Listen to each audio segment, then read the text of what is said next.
guys, what's up? KyleHuntFitness back with episode, I believe it's number 4 with the flexible dieting series. I know, it's been a long time since the last one, but I have a good excuse. In this time period between the last flexible dieting video series and this one, I've graduated from college. Now I have a bachelor's degree in exercise science, so I am officially, so I guess I could say I'm educated in this stuff now, officially. So I graduated from college, moved back home, moved out of my apartment in college, moved back home, came home for a week, found a new apartment, moved into that new apartment. So the last couple weeks have been very, very busy. So I haven't forgotten about you guys, but now we're going to pick up some speed and getting a lot of videos out there and finish this video series strong throughout the whole summer.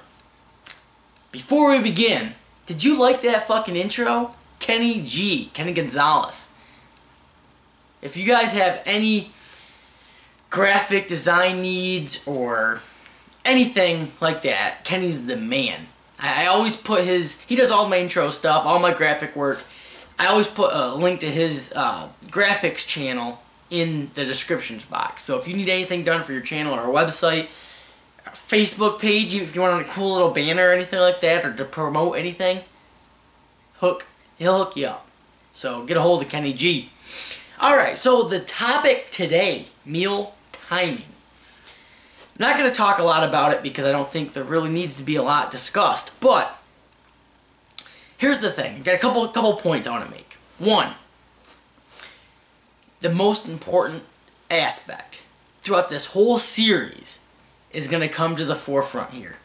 At the end of the day, I feel like a broken record. At the end of the day, your calories and your macronutrients, protein, carbohydrates, and fat, plus fiber, are what is going to largely determine probably 95% of the results you get from your nutrition practical. So, saying that, that's what's most important here. Meal timing is secondary to hitting your macronutrient, your goals. Fitting your foods in your macros. Doesn't matter if you eat 1 time a day or 8 times a day. It does not matter. And it doesn't matter for your metabolism, because you know that's one thing that you hear a lot of. You hear people say, eat more frequently because it stimulates the metabolism and you somehow burn more calories.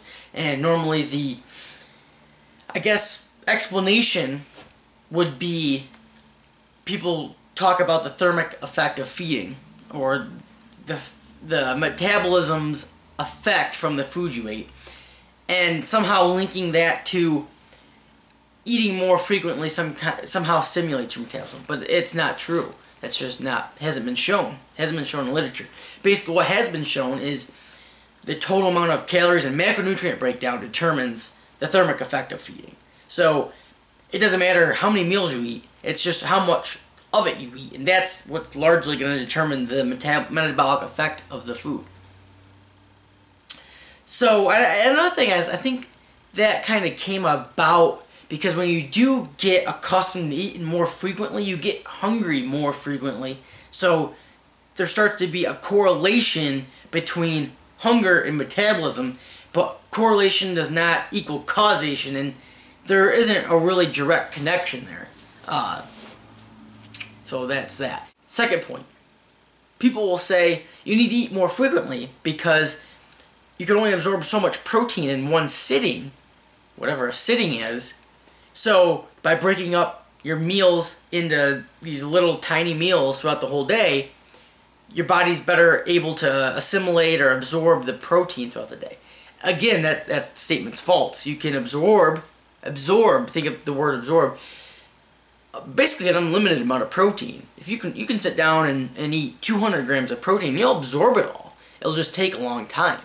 I think the question that those people are trying to ask is what's most optimal, and there has been research to show that multiple protein feedings throughout the day has a better effect on maximizing protein synthesis than just one huge bolus dose. But on the flip side, eating too frequently and breaking your protein intakes up into too small of meals can negative affect protein synthesis as well, because you need to hit a certain amount of protein, or rather leucine, per meal to maximize protein synthesis. And if you don't hit that threshold of leucine, which with most animal products is probably going to be around 30 grams of protein, then you're not fully maximizing protein synthesis. So it goes both ways there. Again, there's pros and cons to eating more frequently and less frequently, but kind of that middle ground seems to be what's probably optimal. Lastly, I just want to say that at the end of the day, it's going to come down to what you enjoy, what's best for you. You got to find out what's best for you.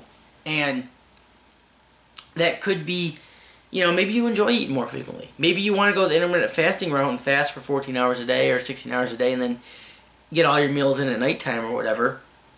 That's fine too, as long as you're, again, hitting your protein, carbohydrate, fat, calories, and fiber goals throughout the day. You're going to be fine. You know what I mean? That's kind of the point. Really, it's just personal preference. Me personally, I like to eat about 4 or 5 times a day. But then again, I'm not held to that. Maybe if I'm busy one day, I'll eat 2 meals. Or maybe if I'm, get extra hungry throughout the day and I feel like I want to eat more meals and still, count my macros and everything, sometimes I will eat 6 times. It doesn't really matter to me. I will say this, once you find what's most optimal for you, this is just anecdotal and what I've found working with hundreds of clients, there is a benefit to getting on a schedule, kind of like a regimen. And for example, if you find 4 meals a day works best for you, I've found that clients that stick to 4 meals a day, just kind of 4 meals a day, that's kind of their meal pattern, they tend to be more consistent in hitting their macros and more consistent getting results than someone who's kind of all over the place. But again, if you're, like from using myself as an example, I'm 90% of the time I'm eating about 4 or 5 meals a day, give or take. And then maybe occasionally having another meal or less of a meal, or going down to 3 meals, but it's not really a big deal. Another thing is, you want to set up your meal frequency. That's, again, part of finding your personal preference is finding what works the best schedule-wise for you. So don't be that guy who, carrying around a bunch of Tupperware containers, which you can, there's nothing wrong with that, and then if you somehow get busy and you miss one, oh shit, I skipped a meal, I'm screwed now. You know what I mean? I just screwed my whole 2 months of progress now. No, you didn't. Just double up or eat more later. Again, it's that simple. Don't overcomplicate things. Lastly, I want to touch on peri-workout nutrition. So, pre, intra, and post-workout. This is going to be a topic that I'm going to dig a little bit deeper into later on in the series. But I just want to touch on the fact that the post-workout anabolic window there's really no such thing. However, that being said, I do feel that you can benefit by having, a certain type of meal structure around your workout. And like I said, I'm not going to get into it here because we're going to get into it very detailed in another video. But just know that, the basics here is pre-workout. You want to do everything to set yourself up for a good workout.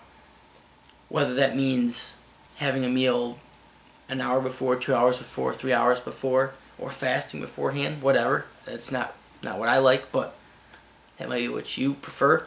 And then post-workout, whether it's, getting a meal in an hour afterwards, 30 minutes before, 3 hours afterwards, doesn't really matter, but setting it up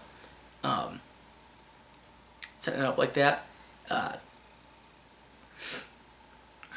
So, yeah, I mean, bottom line is, guys, there's, when you look at the literature on meal frequency, there's been a few studies that'll compare the 6-meal strategy with the 3-meal strategy and kind of everything in between, and they all kind of come out to kind of a mute point where there's no benefit, no significant difference between the two meal patterns. So, like we found throughout this whole series, and like we're going to continue to find, at the end of the day, what's most important is hitting those calorie, macronutrient, and fiber goals. Hope you are enjoying the series. Until next time, peace.